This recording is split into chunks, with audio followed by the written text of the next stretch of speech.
안녕하세요, 김유킹입니다. 오늘은 대한민국 최고의 고급차 한국뿐만 아니라 미국과 유럽에서도 발벗고 산다는 럭셔리카죠. 3년 동안 거진 20만 대의 글로벌 판매량을 올린 바로 그 차량 제네시스 GV70 페이스리프트가 출시되었고, 오늘은 이 차를 가장 똑똑하게 구매하는 방법을 알아보겠습니다. 들어가기 앞서 구독과 좋아요 버튼 부탁드리겠습니다. 한 번만 눌러주시면 안 돼요? 자동차 구매에 있어서 가장 큰 고민은 옵션에 있습니다. 예전에는 그나마 옵션이랄 것도 별로 없고, 옵션의 이름도 직관적이라서 차량을 선택하고 필수 옵션 몇 개 추가하는 정도로 그쳤었지만, 지금은 뭔 놈의 자동차 옵션이 이렇게 많아졌는지 GV70 페리 깡통 가격은 5,380만원인데 반해서 옵션을 전부 추가한다면 무려 8,350만원이 됩니다. 가격 차이는 무려 3천만원 차이가 납니다. 껍데기는 같은데 중형 세단 한 대 값이 그대로 얹어지는 놀라운 마법을 볼 수 있습니다. 그 중에는 쓸데없이 알아먹기 힘들게 만든 영어 이름도 한 몫을 한다고 생각합니다. 파퓰러 패키지, 컨비니언스 패키지, 프리액티브 시트벨트, 무드 큐레이터 같은 건 그냥 말 그대로 있어 보이기 위해서 막 갖다 붙인 이름이고, 전달력은 너무 떨어져 보입니다. 그렇다면 실전으로 들어가기에 앞서서 내가 만약 여유가 많은 사람이라면 그냥 풀옵션을 사면 됩니다. 옵션이 많으면 당연히 무조건 좋죠. 돈이 많다면 8,350만원 시원하게 지르시면 되겠습니다. 하지만 우리 같은 서민들에게 중요한 건 적당한 가격에 적당히 효율성이 높은 상품성을 선택하는 것입니다. 첫 번째로 엔진 타입입니다. GV70 페이스리프트는 2.5 터보와 3.5 터보 두 종류로 출시됐습니다. 여기서는 무조건 3.5 터보가 좋습니다. 550만원만 추가한다면 6기통 간지나는 3.5 터보 엔진을 달아주는데, 솔직히 엔진만 바꿔줘도 돈값은 하는 것 같습니다. 그런데 거기에 프리뷰 전자제어 서스펜션도 넣어주고 19인치 휠 타이어도 적용이 됩니다. 전자제어 서스펜션은 2.5 모델에서는 선택조차 할 수 없는 프리미엄 옵션이며, 승차감에서 비교 불가의 만족도를 선사할 겁니다. 19인치의 휠 타이어도 110만원짜리 추가 옵션이며 결코 나쁠 건 없는 선택입니다. 오히려 너무 싸다고 할 수도 있을 정도의 가격입니다. 그러나 이것은 교묘한 상술이라는 것을 알아야 합니다. 보통 사람들의 주행 스타일을 생각해보고 한국의 도로 사정을 생각했을 때 3.5 자연흡기도 아닌 3.5 터보는 오버스펙이라고 생각합니다. 2.5 터보도 충분히 좋은 출력을 가지고 있고, GV70 정도의 사이즈엔 넘친다까지는 아니겠지만 충분하다 정도는 될 것입니다. 쏘는 맛의 자동차를 타시는 분들이야 당연히 알아서 3.5를 고를 겁니다. 그런데 둘 중에 뭐가 더 적당할지 고민하신다면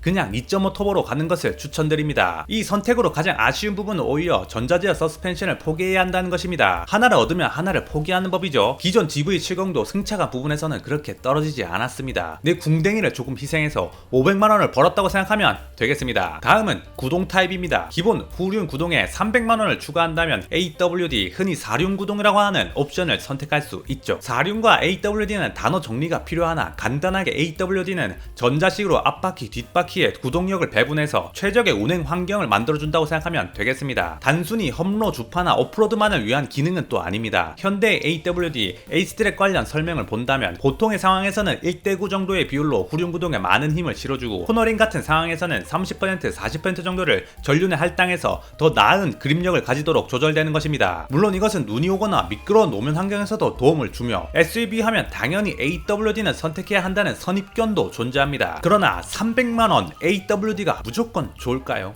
반드시 넣어야 할 옵션일까요? 여기서 생각해볼 문제는, 그렇다면 AWD가 없는 후륜구동 모델은 영 시원찮은 차일까라는 물음입니다. 물론 전자식으로 트랙션을 컨트롤하는 것까지는 좋은데, 그게 주행시 크리티컬하게 체감될까라는 것을 생각했을 때는 저는 솔직히 그 정도까지는 아니라고 생각합니다. 눈 오는 날에 도움이 된다고 해도 내가 서울 같은 도심에서 산다면 기껏해야 1년에 하루 이틀일 뿐이고, 그런 날에는 그냥 차를 안 타거나 대중교통을 이용하거나 이동을 줄이는 것이 최적의 안전입니다. 내 차가 무적의 사륜구동에 쇠사슬도 달고 있고 타이어의 단면폭도 넓다고 해도 뒤에서 날라오는 후륜구동 썸머 타이어를 낀 놈을 막을 수는 없습니다. 또한 구동력을 배분하는 장치가 덕지덕지 붙는다는 것도 그렇게 달갑지만은 않습니다. 단순히 FR 방식의 후륜의 경우 엔진의 구동력을 보내기 위해서 비교적 간단한 구조를 가지고 있지만, 후륜 베이스의 AWD라면 전륜으로 구동 배분을 하기 위해서 여러가지 배분 장치들이 필요합니다. 또한 각 장치들의 내구성을 위해서 무게가 무거워질 수밖에 없기 때문에 결국엔 연비를 떨어뜨리는 요인으로 작용한다는 겁니다. GV70은 배기량도 높고 기본적인 무게도 무거운 차량이기 때문에 연비가 좋지 않습니다. 거기다가 AWD까지 달린다면 당연히 연비는 더욱 안 좋아질 겁니다. 평균적으로 도심을 주행한다면 복합 연비가 리터당 10km조차 기대할 수가 없을 테고, 극악의 상황에서는 리터당 4km 정도가 나오는 미친 상황도 맞이할 수 있습니다. 만약에 이 차가 GV80급 대형차라면 그러려니 하겠지만, 투싼보다 조금 더 큰 차량인데 연비로 인해서 스트레스를 받는다는 것은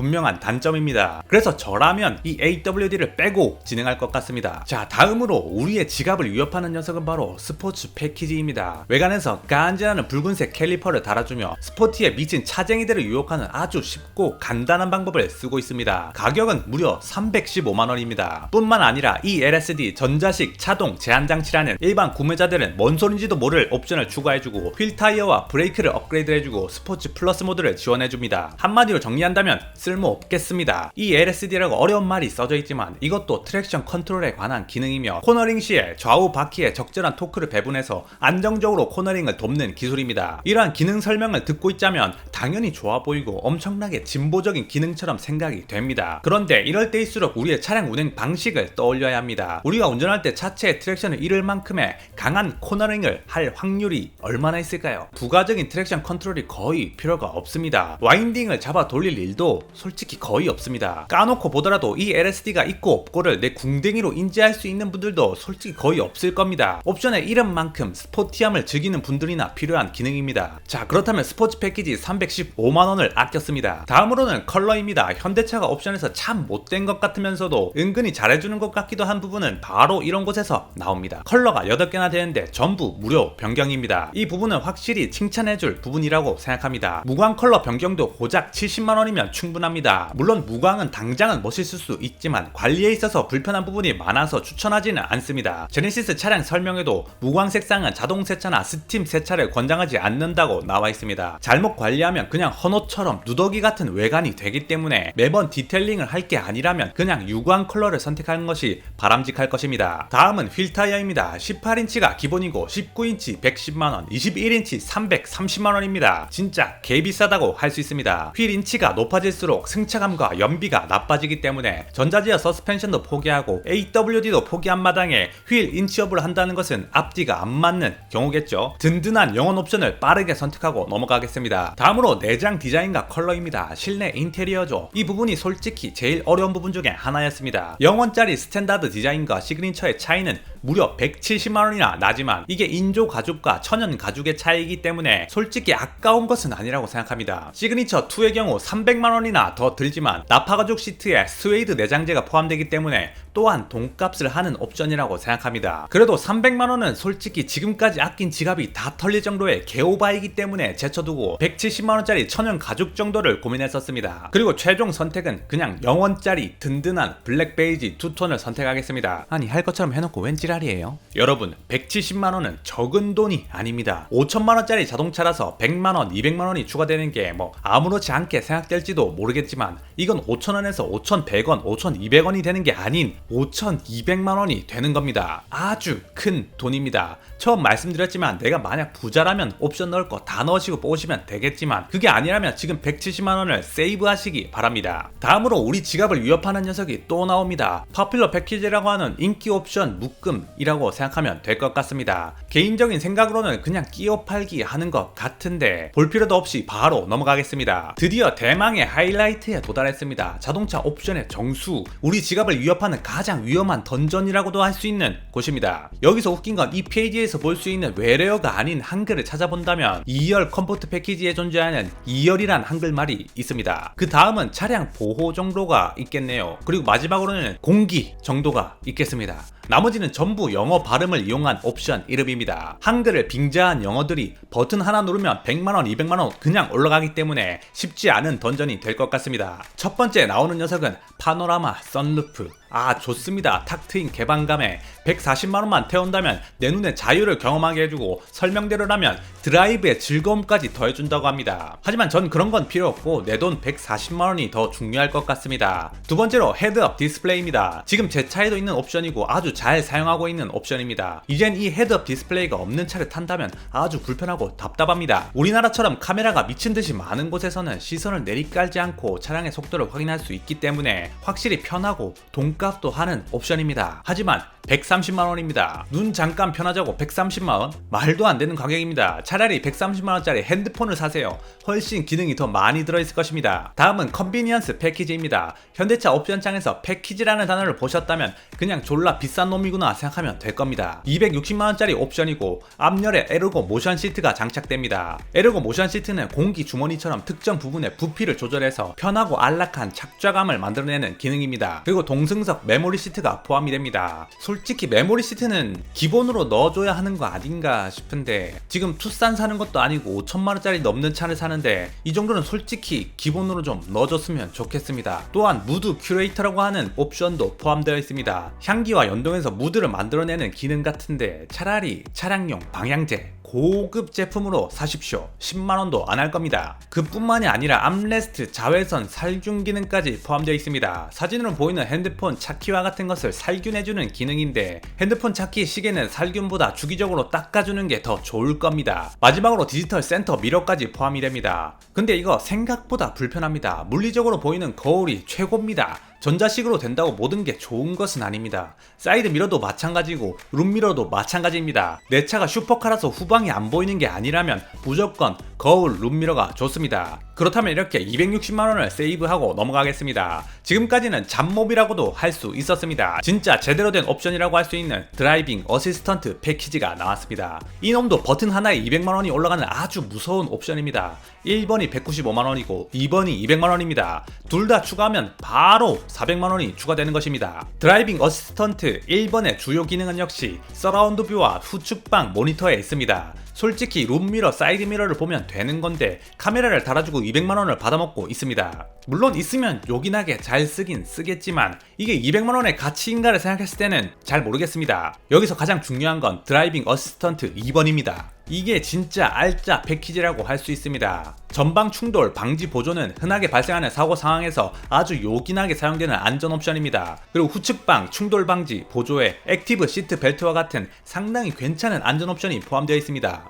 그리고 그뿐만이 아니죠. HDA2가 들어있습니다. 이것까지 참고 넘어간다는 것은 솔직히 극단적인 금욕에 가깝습니다. 솔직히 이 스마트 크루즈와 HDA2가 들어있다는 것만으로도 200만원은 넘는 가치가 있는 것 같습니다. 무조건 넣어야 하는 옵션으로 보입니다. 그래서 저는 드라이빙 어시스턴트 패키지 1번을 날리고 2번을 선택할 것 같습니다. 드디어 깡통에서 200만원이 추가된 5,580만원이 되었습니다. 이제 중요한 것은 거의 넘었습니다. 나머지 짜잘한 옵션들은 마찬가지로 전부 필요가 없다고 생각합니다. 그 중에 아쉬운 옵션이라고 한다면 바로 뱅앤올롭슨 사운드 시스템일 것입니다. 이 옵션은 특히 제네시스와 같은 고급차를 사는 분들이 굉장히 선호할 것이라고 생각합니다. 아니 내가 그래도 음악 좀 좋아하는 음악인인데 이 정도는 추가해도 되는 거 아니에요? 맞습니다. 고급 입맛을 가진 리스너라면 좋은 스피커를 탐낼 수밖에 없습니다. 하지만 여기서 걸리는 부분도 역시 가격입니다. 무려 170만원짜리 옵션입니다. 내가 진정한 음악 애호가라서 차에 170만원짜리 스피커를 두시려면 집에서도 170만원짜리 스피커 한 대 정도는 가지고 있으셔야 할 것입니다. 바깥에서 듣는 헤드폰이나 이어폰도 거진 100만원 수준의 제품을 사용해야 할 것입니다. 그게 아닌 일반적인 감상자라면 기본 제네시스 오디오도 충분히 뛰어난 사운드를 가지고 있습니다. 상술에 너무 현혹되지 마시고 그냥 깡통으로 가시길 추천드립니다. 물론 여기서 또 한 번 말씀드리지만 돈이 있다면